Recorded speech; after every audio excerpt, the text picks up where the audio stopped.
अब मेरी बारी है देवराज। मुझे इस यज्ञ की विनाशक अग्नि में जाने से रोक लीजिए। मेरे प्राणों की रक्षा कीजिए देवराज। मित्र, यदि मेरे शब्दों पर विश्वास नहीं तो जाओ, जाकर किसी ऐसी वस्तु को जकड़ लो जो पर्वत के समान अचल और अडिग हो, जिसे कोई ना हिला सके। जाओ।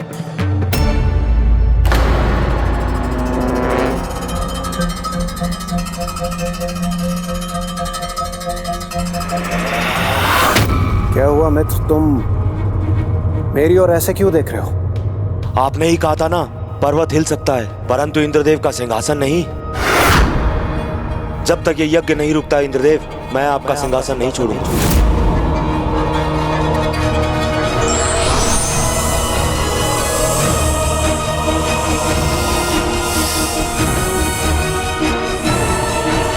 नहीं छोड़ूंगा, आपके सिंहासन को कदापि नहीं छोड़ूंगा जब तक ये यज्ञ नहीं रुकता है या समाप्त नहीं होता।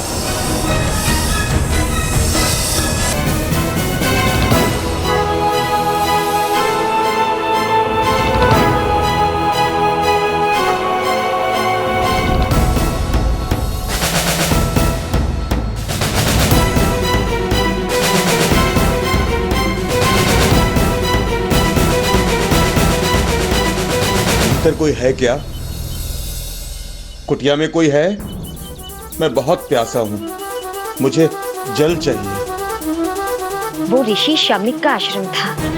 महाराज परीक्षित ऋषिवर को उनके ध्यान से नहीं उठाना चाहते थे, किंतु मुझे ऋषिवर से ही जल की याचना करनी होगी।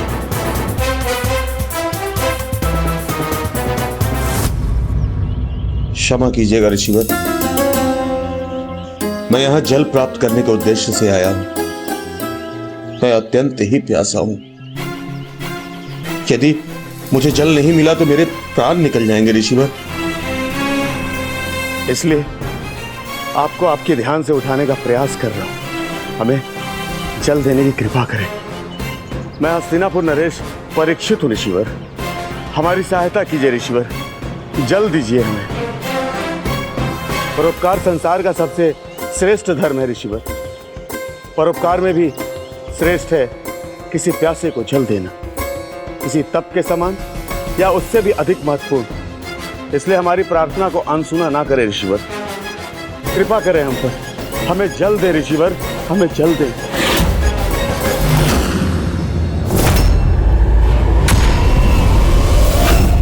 विश्वास नहीं होता, एक ऋषि हैं हम, इसके बाद भी किसी प्यासे को जल देने के लिए तत्पर नहीं है आप।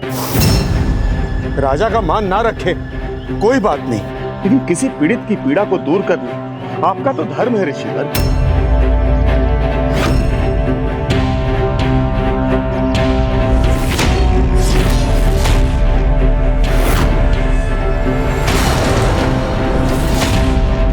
ऐसे अपमान, ऐसे तिरस्कार के बाद आपसे और अनुरोध करना व्यर्थ है ऋषिवर। ऋषि शमिक घोर तप में लीन थे। वो ना तो महाराज का तिरस्कार कर रहे थे और ना ही उनका अपमान, किंतु महाराज परीक्षित ये समझने में असमर्थ थे और फिर अपने क्रोध के आवेश में आकर वो ऋषिवर के आश्रम से बाहर निकले।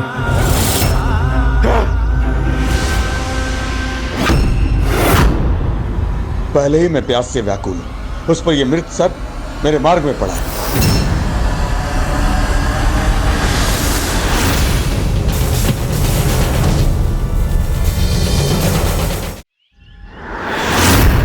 वो मृत सर्प ऋषि शमिक के तन पर गिरा और उसी समय ऋषि शमिक के पुत्र ऋषि श्रृंगी आश्रम पहुंचे और अपने पिता के तन से एक मृत सर्प को लिपटे देखकर उन्होंने उसे ऋषिवर का अपमान माना।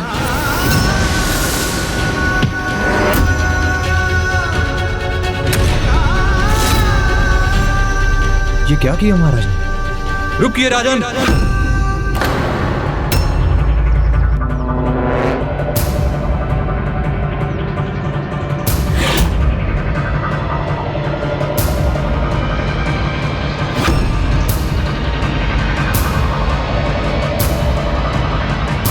नहीं नहीं, यह मेरा आशय नहीं था।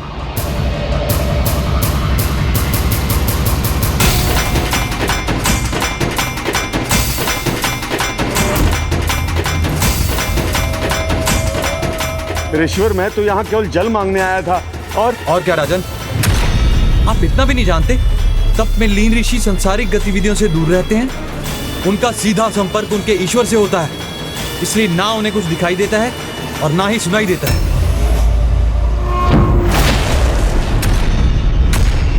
मृत सर्प को उन पे उछालकर आपने तप में बैठे ऋषि का नहीं, उनके तप का भी अपमान किया है। इसका दंड आपको अवश्य मिलेगा।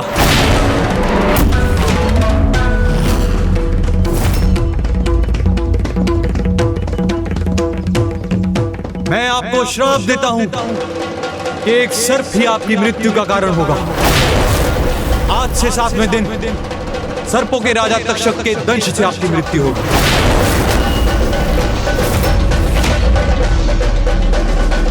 मैं आपको श्राप देता हूं कि एक सर्प ही आपकी मृत्यु का कारण होगा। एक सर्प के राजा की मृत्यु का कारण होगा, आपकी मृत्यु होगी।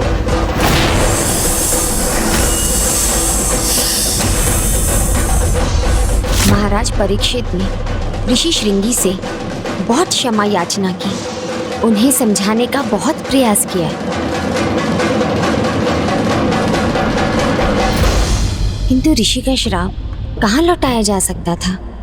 फिर देवर्षि नारद के सुझाव पर अगले 7 दिन महाराज परीक्षित ने महर्षि शुक जी से भागवत कथा सुनी और ऋषिवर की प्रेरणा से अपने भाग्य को स्वीकार किया, जिसके परिणाम स्वरूप जब 7वें दिन सर्पों के राजा तक्षक ने उन्हें विष दंश दिया तो उन्हें मुक्ति प्राप्त हुई।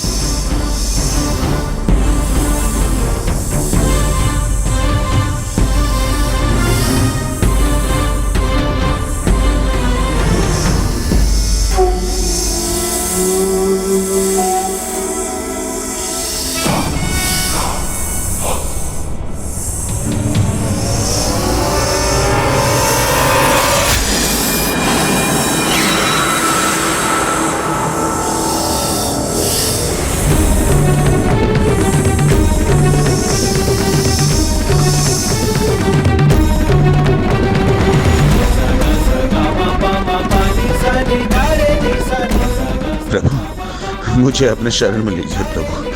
अपने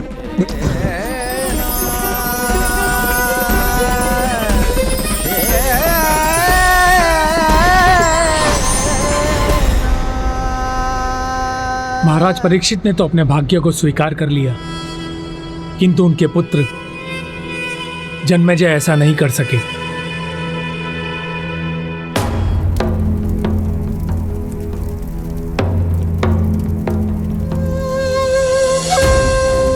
ये अन्याय है।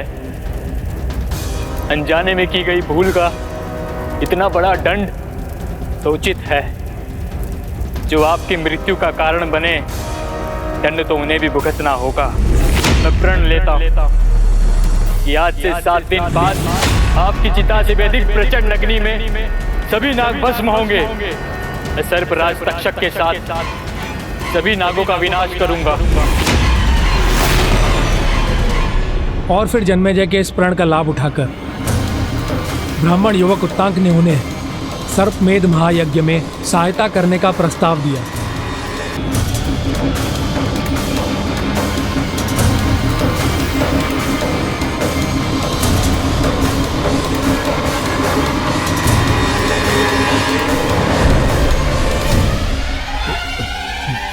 कहाँ है हमारे पुरोहित ऋषि कश्यप?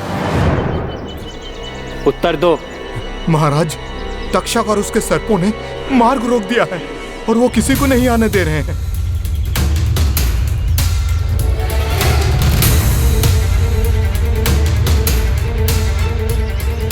तब हमारे इस यज्ञ में कौन हमारी सहायता करेगा?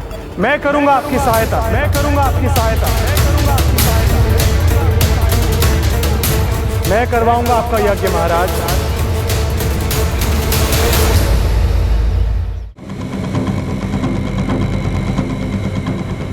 तक्षक और उनके सर्पों का आतंक बहुत समय से चलता आ रहा है। शुभ कार्यों में बाधा डालना, हमारे प्रियजनों को हमसे छीनना, निर्दोषों के प्राण हरना, ये सब उनके दुष्कृत्य हैं जिन्हें रोकना अब आवश्यक है। इसलिए साधारण यज्ञ नहीं, सर्पमेध यज्ञ होना चाहिए।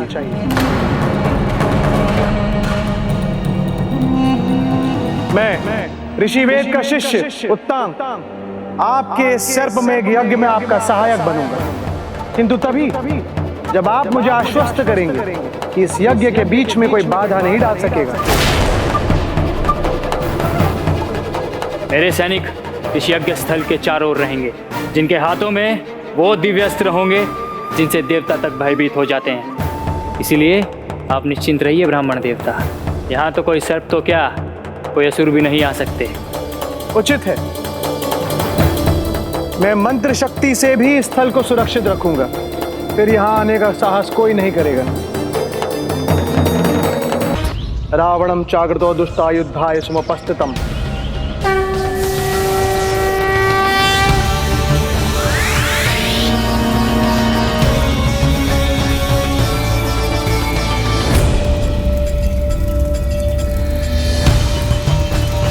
स्वाहा।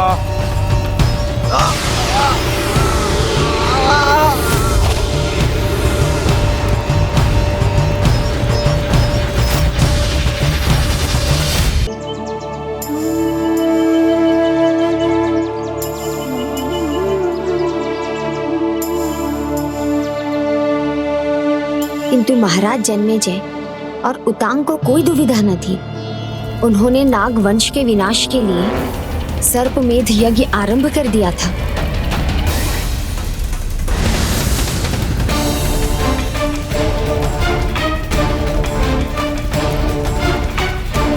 बड़े बड़े राजा महाराजा सब मेरे सामने विवश हो जाते हैं, और अभी कुछ ही समय पहले मैंने एक प्रतापी प्रबल राजा को डसा है। नदिग्राविन्नोकारिशं जिष्णुरसस्य वाजिनः सुरविनो महाक्रात कालनाग स्वाहा।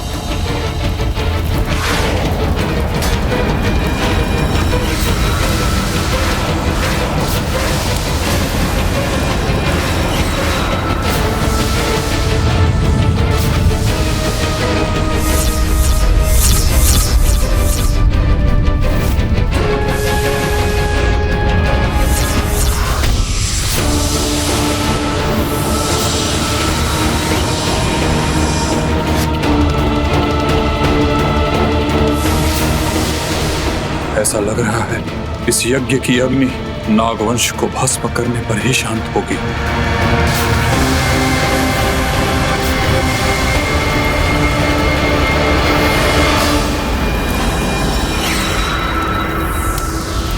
जल सर्प स्वाहा स्वाहा।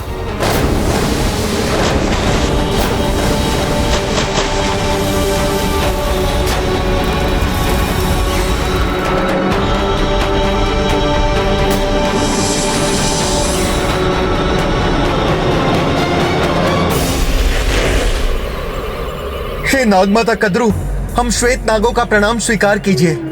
हमारे काल से हमारी रक्षा कीजिए, हमारी सहायता कीजिए माता। आपके क्षणिक क्रोध के कारण हमारी ऐसी दुर्दशा हो रही है माता। हमारी रक्षा कीजिए माता, हमारी रक्षा कीजिए। मेरी भूल को अब पुत्री मनसा ही सुधार सकती है।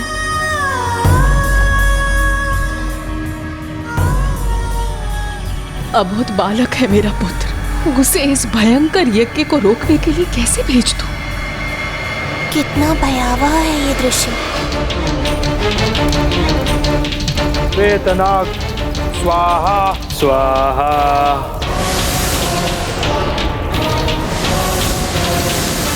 अब यदि कुछ न किया गया तो हमारा भस्म होना निश्चित है।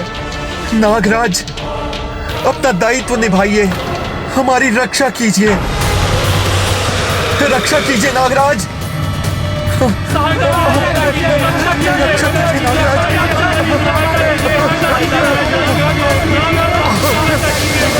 नागराज,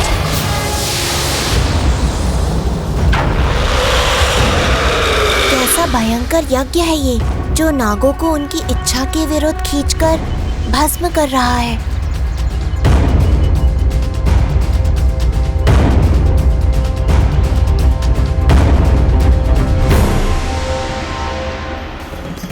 पुत्र, जो घटित हो रहा है वो भयंकर है।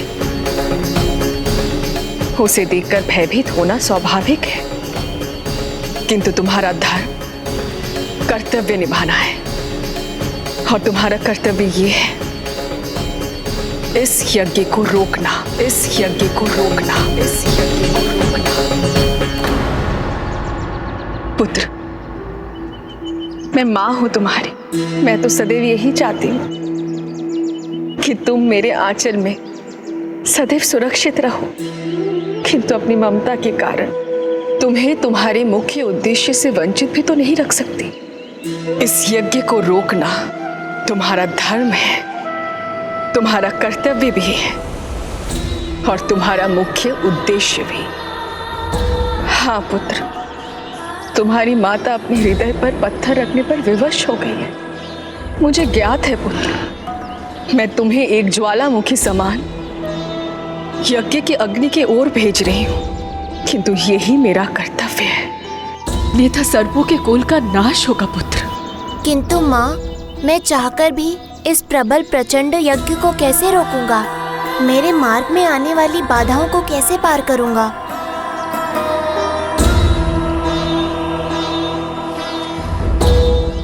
पुत्र, तुम्हें विश्वास रखना होगा अपने आप पर, अपनी तपोशक्ति पर, अपनी ज्ञान शक्ति पर। कभी भी किसी को भी ये आभास मत होने देना कि तुम्हारी शक्ति किसी से भी कम है। तुम्हारे साथ मेरा आशीर्वाद सदैव है। मैं तुम्हें विश्वास दिलाती हूँ पुत्र, कोई भी बाधा, कोई भी शक्ति तुम्हें नहीं रोक सकती।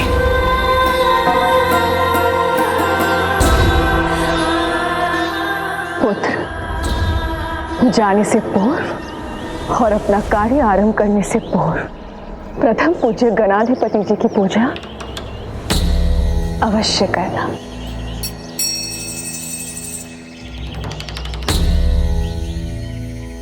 और सदैव स्मरण रखना, तुम मेरे पराक्रमी पुत्र हो।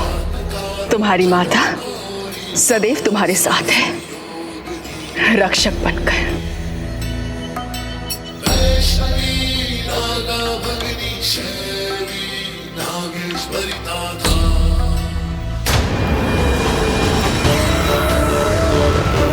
इस यज्ञ को हमें किसी भी मूल्य पर रोकना ही होगा।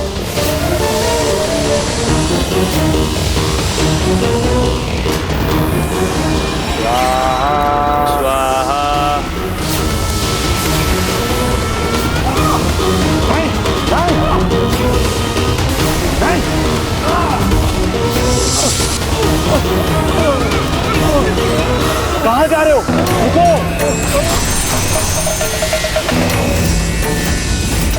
मेरे सर तो रुको, पीछे मत जाओ, साहस रखो, एक साथ मिलकर प्रयास करो, तभी रोक सकेंगे हम इस यज्ञ को। रुको, मेरी बात सुनो।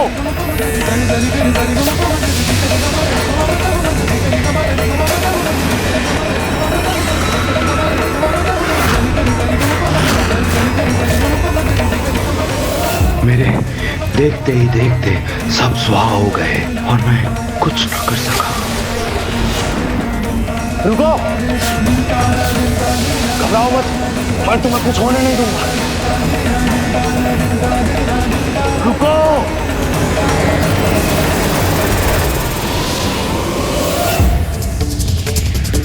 ये भी चला गया। अपनी संपूर्ण शक्ति से इसे भी नहीं रोक सका मैं।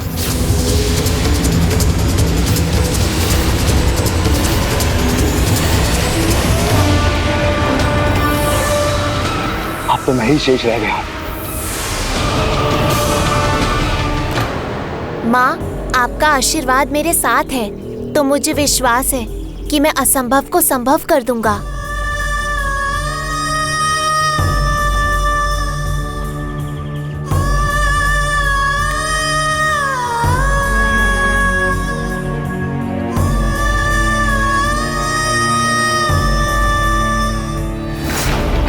इससे पहले कि ये मेरे नाम की आहुति दें, मुझे अपने मित्र के पास पहुंचना चाहिए। अब तो वो ही मेरी रक्षा कर सकता है।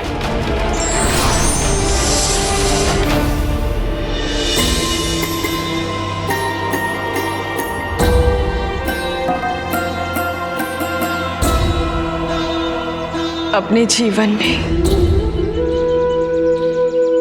किसी भी त्याग को करने में सर्वाधिक कष्ट मुझे आज हो रहा है। जो मेरी आंखों का तारा है, जो मुझे अपने प्राणों से भी अधिक प्रिय है, जिसके रक्षा के लिए मैं सदैव ढाल बनकर खड़ी रही, उस निर्दोष कोमल पुत्र आस्तिक को ऐसे असंभव कार्य करने के लिए भेज दिया, जिसका परिणाम किसी को भी ज्ञात नहीं।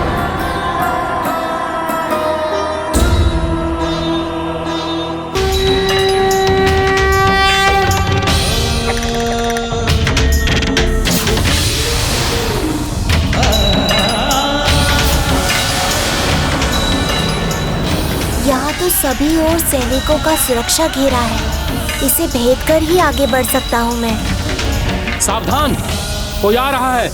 अपने अस्त्र शस्त्र तैयार कर लो।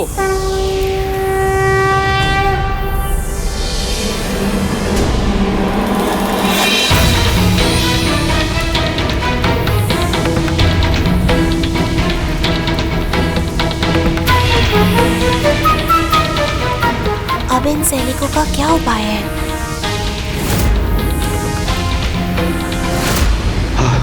हटो, हटो मेरे मार्ग से।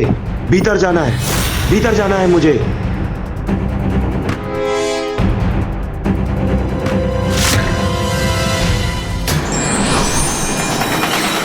कौन है वहां? मैंने पूछा कौन है वहां पर?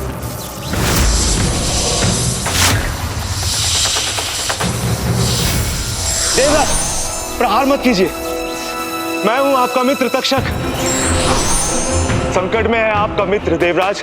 आप ही का आसरा है। इस भयानक सर्प मेध यज्ञ के प्रबल प्रभाव से मेरी रक्षा कीजिए देवराज। सहायता कीजिए देवराज। मैं आपका मित्र हूं। किसी भी क्षण मेरा नाम ले लेंगे और मेरे अंत की आहुति उस यज्ञ कुंड में डाल देंगे देवराज, और मैं यज्ञ कुंड की भेंट चढ़ जाऊंगा, भस्म हो जाऊंगा देवराज। मेरे प्राणों की रक्षा कीजिए देवराज। मित्र तक्षक, तुम देवराज इंद्र की सभा में आए हो, तो फिर यह चिंता क्यों? तुम्हारा मित्र स्वयं अष्ट दिक्पाल है, इसलिए कोई भी यज्ञ तुम्हें किसी भी प्रकार की हानि नहीं पहुंचा सकता। अपनी चिंताओं को त्याग दो और जाओ, जाकर अप्सराओं के नृत्य का आनंद लो। किंतु मित्र देवराज, कदाचित आप सर्वमेध यज्ञ के भयंकर प्रभाव को भूल रहे हैं। मित्र, ये स्वर्गलोक है। यहाँ के इस विशाल सिंहासन के समान मेरी इच्छा के विरुद्ध एक पत्ता भी नहीं हिलता। और वैसे भी उस यज्ञ को रोकने वाला वहां पहुंच चुका है। कौन है वह जो इस असंभव कार्य को संभव कर सकता है? कौन रोक सकता है इस महाविनाशक यज्ञ को?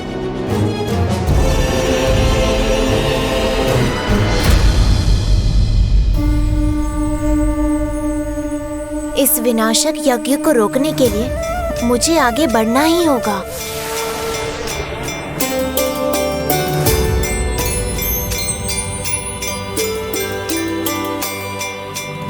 रुक जाओ, रुक जाओ, रुक जाओ। कौन हो तुम और यहाँ क्यों आए हो? आस्तिक नाम है मेरा, धर्म का साधक हूँ, धर्म परायण हूँ मैं। सत्य वचन कहना ही मेरा धर्म है। मैं यहाँ इस यज्ञ को रोकने के लिए आया हूँ।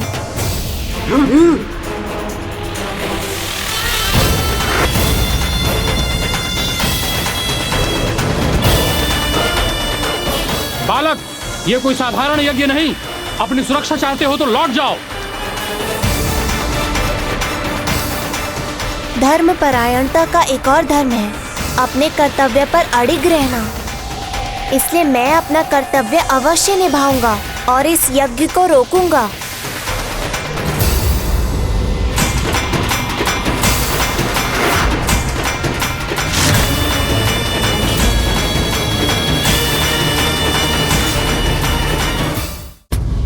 हे ब्राह्मण बालक, आप दिव्य और ज्ञानी प्रतीत होते हैं, इसलिए आप समझ सकते हैं कि हम भी अपना धर्म और कर्तव्य निभाने को विवश हैं। महाराज के आज्ञा अनुसार इस यज्ञ में हम किसी भी प्रकार की बाधा उत्पन्न होने नहीं देंगे। यदि आप अपनी सुरक्षा चाहते हैं तो यहां से वापस लौट जाइए।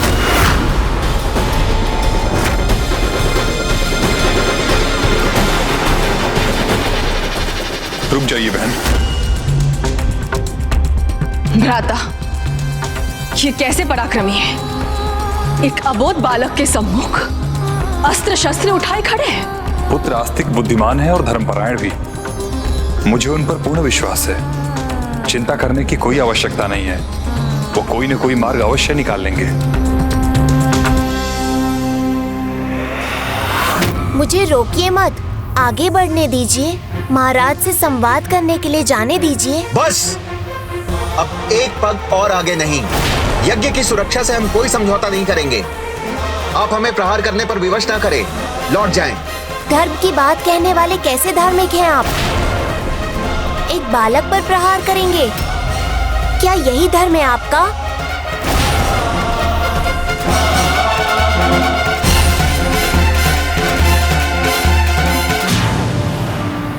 हे दिव्य ज्ञानी बालक, उचित कहा आपने। हम अपने महाराज के मान सम्मान को कभी ठेस नहीं पहुंचा सकते और न ही किसी दिव्य ज्ञानी बालक को अपने अस्त्रों से आहत करेंगे।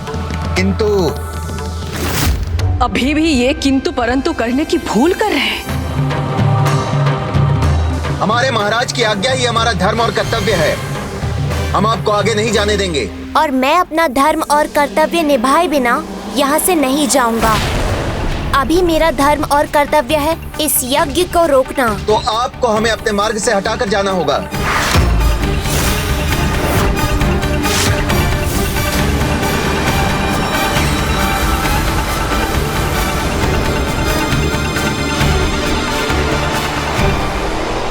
तुम्हें विश्वास रखना होगा अपने आप पर, अपनी तपो शक्ति पर, अपनी ज्ञान शक्ति पर। कभी भी किसी को भी ये आभास मत होने देना कि तुम्हारी शक्ति किसी से भी कम है। यदि यही आपकी इच्छा है कि मैं अपने कर्तव्य को निभाने के लिए आपको बलपूर्वक हटाकर आगे बढ़ूं, तो मैं यही करूंगा।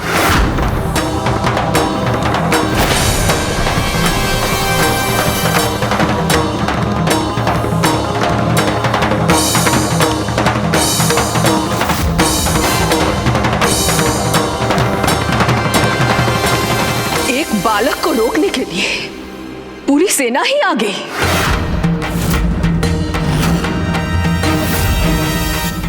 आज आपकी संपूर्ण सेना भी मेरे मार्ग की बाधा नहीं बन सकती।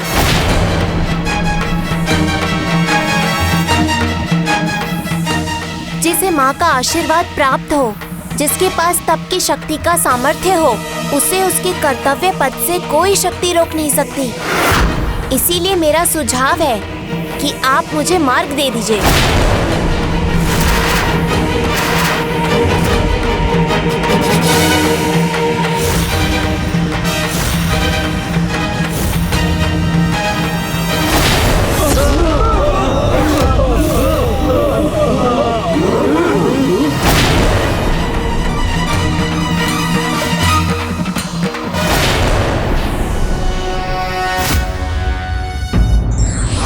जब भी कोई उत्तम कार्य पूर्ण निष्ठा एवं दृढ़ निश्चय के साथ किया जाता है तो मार्ग में आने वाली बाधाएं निश्चय ही दूर हो जाती हैं।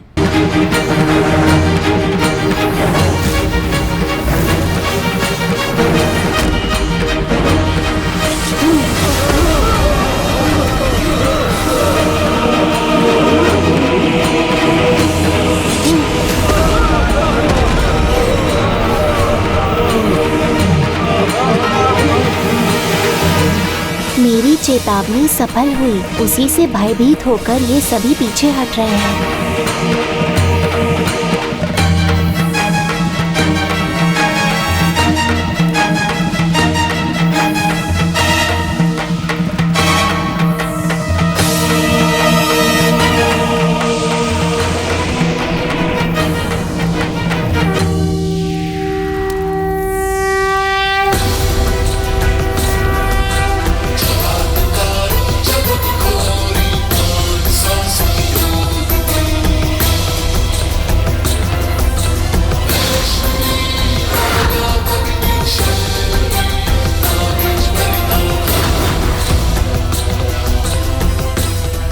इस रौद्र रूप में महादेव और माता गौरी की पुत्री बहन मनसा जैसे माता दुर्गा और माता काली की ही अवतार हैं।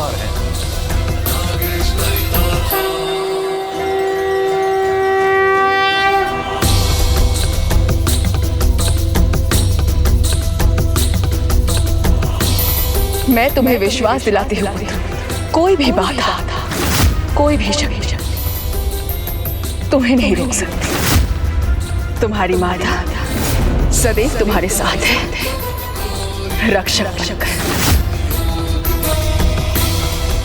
माँ मेरे साथ है तो फिर मुझे कौन रोक सकता है।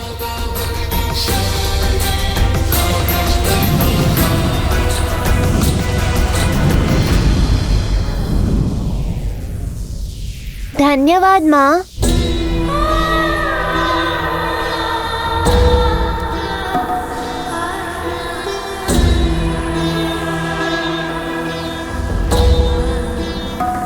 कल्याण भव पुत्र।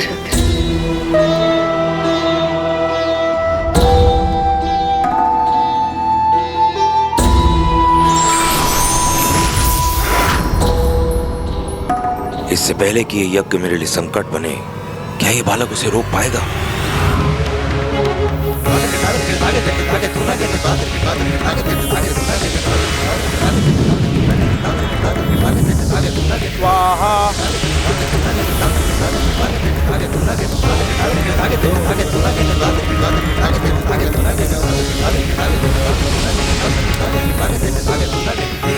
ये वहां क्यों रुक गया?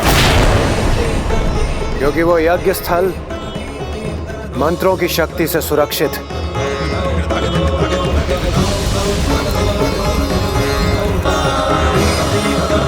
अब क्या होगा देवराज? कहीं अगली आहुति मेरे नाम की हुई तो?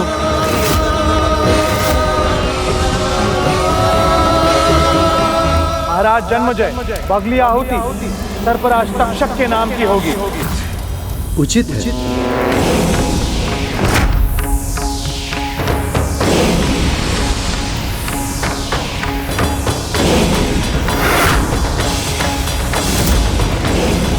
तक्षक स्वाहा। तक्षक स्वाहा।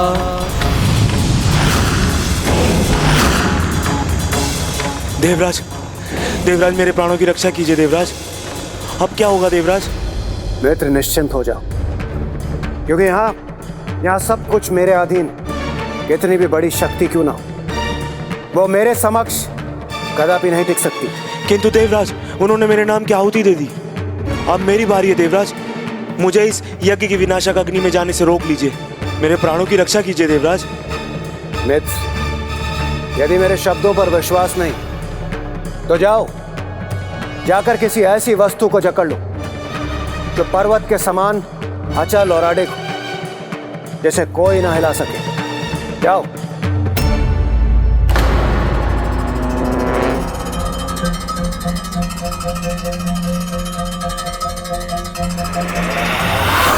क्या हुआ मित्र, तुम मेरी ओर ऐसे क्यों देख रहे हो?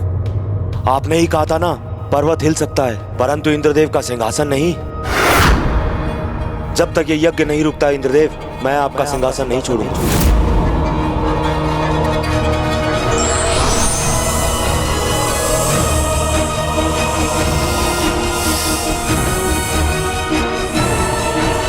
नहीं छोड़ूंगा, आपके सिंहासन को कदापि नहीं छोड़ूंगा जब तक ये यज्ञ नहीं रुकता है या समाप्त नहीं होता। मित्र, तुम ये क्या कर रहे हो? तुम्हें इतना भयभीत होने की आवश्यकता नहीं है।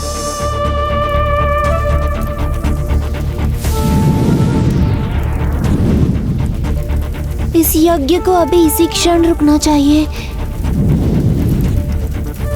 मंत्र शक्ति के इस सुरक्षा घेरे को मैं कैसे पार करूं? पुत्र, अपना कार्य आरंभ करने से पूर्व प्रथम पूज्य गणाधिपति की पूजा अवश्य करना।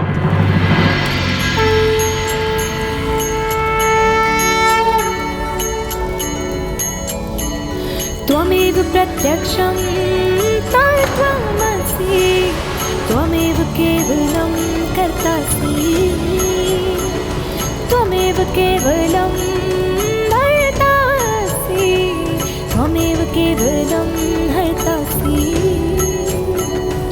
कौन है ये दिव्य ब्राह्मण बालक? यहाँ आने के पीछे क्या आशय है इसका?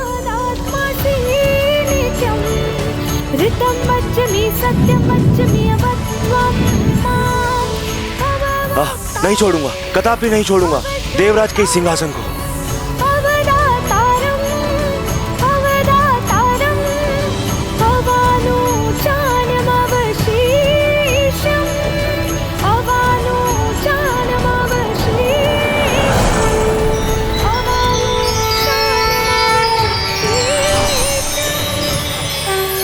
कल्याण हो पुत्र आस्ते, हो पुत्र आस्ते, हो पुत्र आस्ते।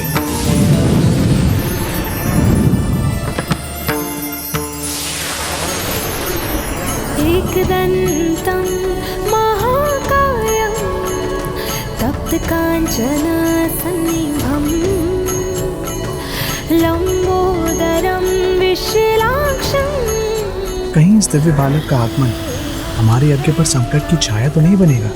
अद्भुत, सर्वथा अद्भुत।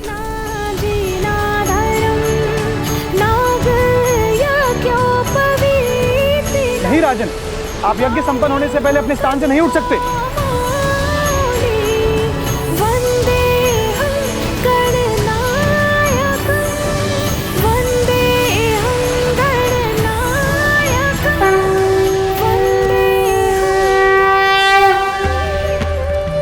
मेरे यज्ञ स्थल में आपका स्वागत है दिव्य ऋषि बालक।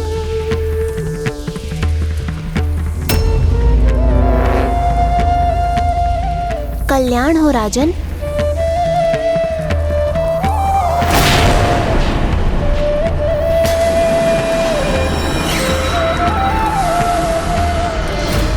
यज्ञ स्थल तक तो मैं पहुंच गया, किंतु यज्ञ को कैसे रोकूं? तुम्हें विश्वास रखना होगा अपने आप पर, अपनी तपोशक्ति पर, अपनी ज्ञान शक्ति पर। यहाँ तो मुझे अपनी ज्ञान शक्ति का प्रयोग करना होगा। हे राजन, दीक्षा के गंडा बंधन का संकल्प ले यज्ञ आसन पर बैठने वाले दीक्षित कहलाते हैं, और एक दीक्षित तब तक अपने आसन से नहीं उठता जब तक यज्ञ पूर्ण नहीं हो जाता। आप तो इस यज्ञ के दीक्षित हैं, आप कैसे अपने आसन से उठ गए? राजन, आपके जैसा दिव्य और ओजस्वी बालक के सामने मैं तो क्या, कोई भी आपके आगमन पर स्वागत के लिए उठ खड़ा होगा। मैं भी स्वयं को ना रोक सका। अतिथि रूप में ब्राह्मण देव के आने पर उनका स्वागत करना निश्चित ही सबसे अधिक महत्वपूर्ण है। अद्भुत राजन, आज आपने अतिथि देवो भव का ज्ञान समस्त जगत को दे दिया। आप राजकाज में निपुण ही नहीं, महाज्ञानी भी हैं। जब ऐसे ज्ञानी राजा समक्ष हो तो उनके ज्ञान के भंडार से कुछ ज्ञान लेने का अवसर नहीं चूकना चाहिए। यदि आप मुझे कुछ समय दें तो मैं आपसे कुछ प्रश्न पूछकर अपना ज्ञान बढ़ाना चाहूँगा। मेरा संदेह उचित ही था। इन ब्राह्मण बालक का यहाँ आना यज्ञ के लिए उचित नहीं।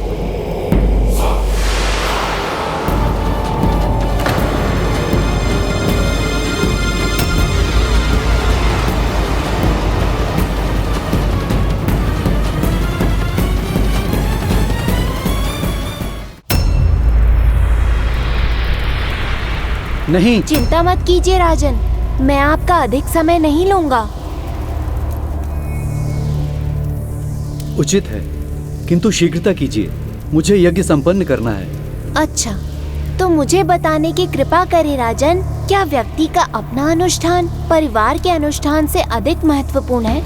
हाँ, अवश्य है। तो क्या व्यक्ति का उद्धार परिवार के उद्धार से अधिक महत्वपूर्ण है? हाँ, अवश्य। और परिवार की भलाई समाज या प्रजा की भलाई से ऊपर है? हाँ, अवश्य। किंतु क्यों राजन? जब तक स्वयं की पूजा, स्वयं का अनुष्ठान संपन्न ना हो तो कोई परिवार का अनुष्ठान कैसे पूर्ण कर सकता है? तो इसी प्रकार जब तक स्वयं अपनी भलाई का विचार न किया जाए तो भला समाज और प्रजा की भलाई का विचार कोई कैसे कर सकता है? स्वयं कुशल हो तो परिवार कुशल रहेगा, तभी मन शांत होगा, और मन शांत होगा तभी दूसरों की भलाई संभव होगी। ओ समझा, स्वयं को कुशल करने के बाद ही दूसरों का भला हो सकता है। किंतु ये भी सत्य है, परिवार हो या राज्य, उसकी भलाई के लिए उचित साधन की आवश्यकता पड़ती है। और साधन के लिए धन, और धन की प्राप्ति तो एक राजा को कर से ही होती है। अधिक कर और अधिक धन। नहीं नहीं, मैं अधिकता में कुछ नहीं करता। मेरे राज्य में उतना ही कर लिया जाता है जो मेरे राज्य के विकास और सुरक्षा के लिए आवश्यक हो। फिर तो प्रजा की सुरक्षा के लिए आप आखेट भी करते होंगे। हाँ, जाता हूँ। जब भी कोई वन्य पशु ग्रामवासियों पर आक्रमण करने लगे, उनकी पशु संपदा को हानि पहुँचाने लगे, तो मैं आखेट भी करता हूँ। किंतु तभी क्यों? समस्या का निवारण उसके मूल से ही क्यों नहीं करते? एक साथ सभी वन्य पशु को क्यों नहीं नष्ट कर देते? दिव्य बालक, आप तो स्वयं ज्ञानी हैं, फिर भी कहता हूँ मैं ये कैसे कर सकता हूँ? वो तो अन्याय होगा। सृष्टि में सभी पशु पक्षियों का स्थान है। सृष्टि को चलने के लिए उसमें प्रत्येक जीव का होना आवश्यक है। और सर्प जिन्हें आप इस यज्ञ से समूल नष्ट करना चाहते हैं, क्या वो जीव नहीं?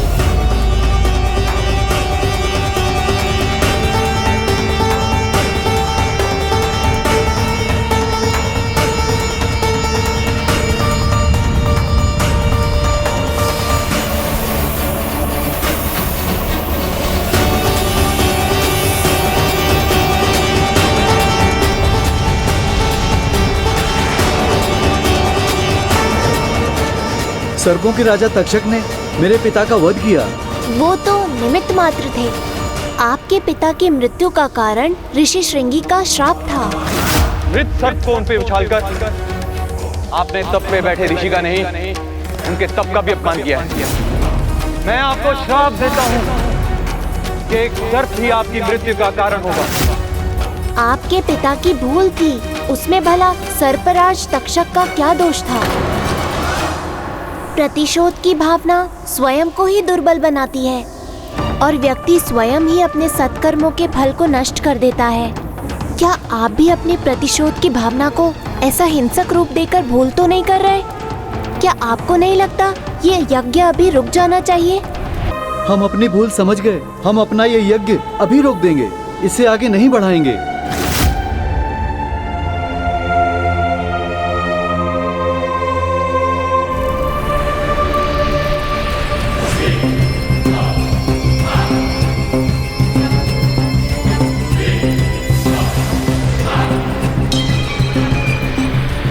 आपसे मार्गदर्शन पाकर हमने यज्ञ तो रोक दिया, किंतु जो हो चुका है उसे कैसे सुधारें और जो हो रहा है उसे कैसे रोकें?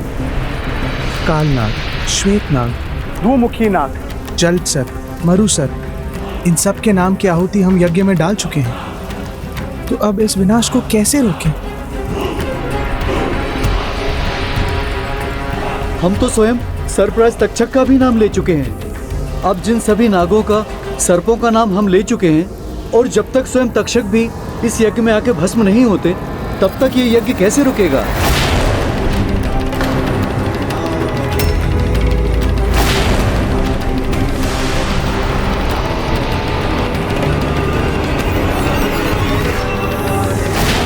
ये हो क्या रहा है? मेरा सिंहासन डिगने कैसे लगा? देवराज, ये क्या हो रहा है? आपने कहा था कि आपकी इच्छा के विरुद्ध यहाँ कुछ नहीं हिल सकता, तो आपका सिंहासन कैसे अस्थिर होने लगा? ये नहीं हो सकता।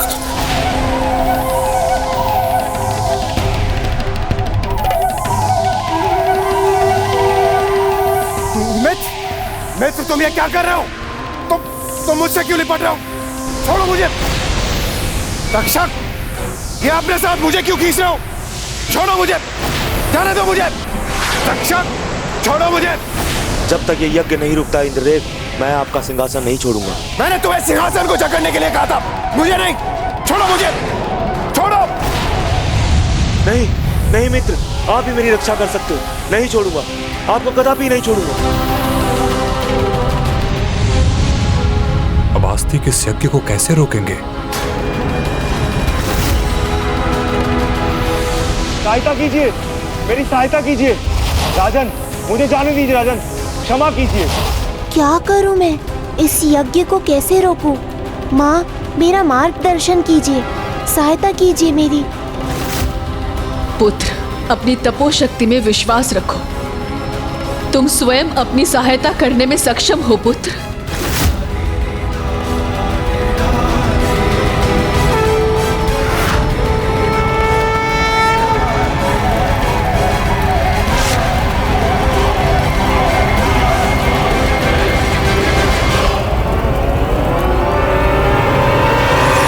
हे प्रभु महागणाधिपति जी, आपका नाम उच्चारण कर मैंने जो कार्य आरंभ किया उसके विघ्न दूर करने की कृपा कीजिए, जिससे मैं इस कार्य को समाप्त कर सकूं। हे मां मनसा, मुझे शक्ति दीजिए जिससे मैं आपके आशीष का मान रख सकूं। कल्याण हो पुत्र।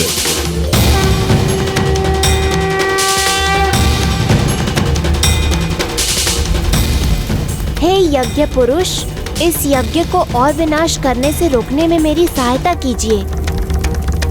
सहायता कीजिए, सहायता कीजिए।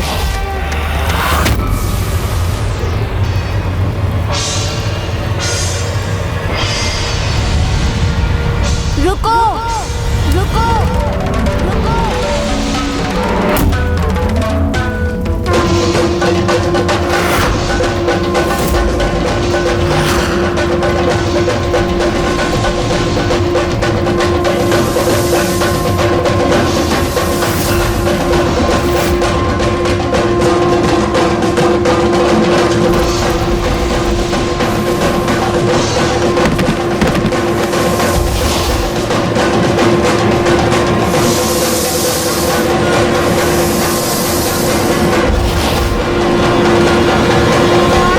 मेरी रक्षा करने के लिए आपको अनेकों धन्यवाद।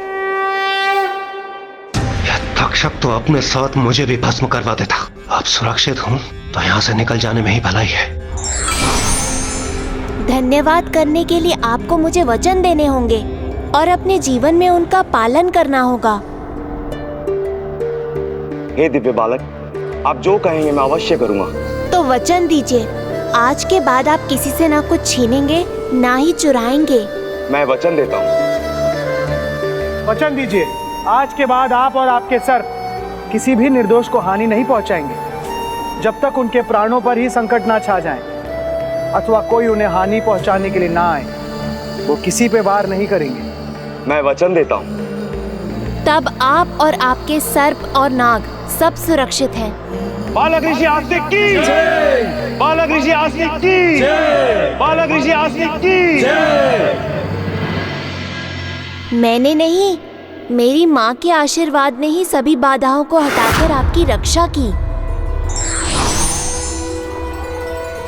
प्रथम पूज्य प्रभु महागणाधिपति जी की पूजा कर उन्होंने ही मुझे मंत्र शक्ति से उत्पन्न सुरक्षा घेरे को भेदने का उपाय सुझाया। माँ ने ही मुझे प्रभु गणेश जी की स्तुति का ज्ञान कराया। उन्होंने ही मुझे सबल सशक्त रहने का साहस दिया और कब ज्ञान शक्ति का प्रयोग करना है और कब तपोशक्ति का, इनका मार्गदर्शन भी उन्होंने ही किया। हे बालक ऋषि, आपकी महान माता कौन है? माता मनसा है मेरी माता मनसा है मेरी माता मनसा है मेरी माता।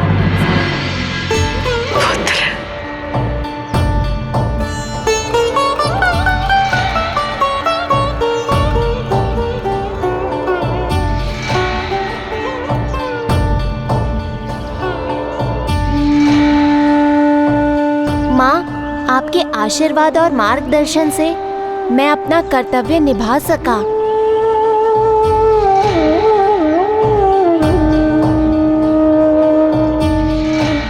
माता मनसा की, माता मनसा की, माता मनसा की।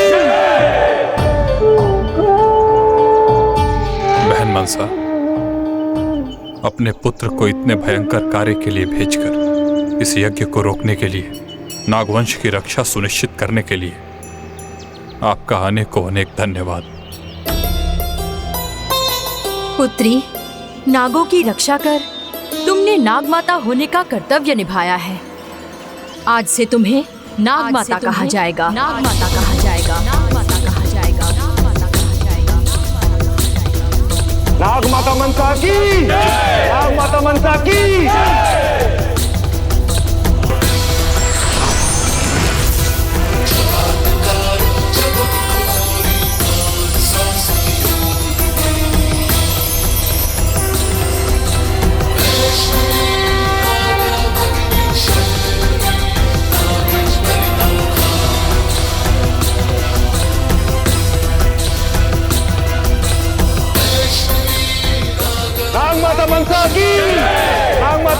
की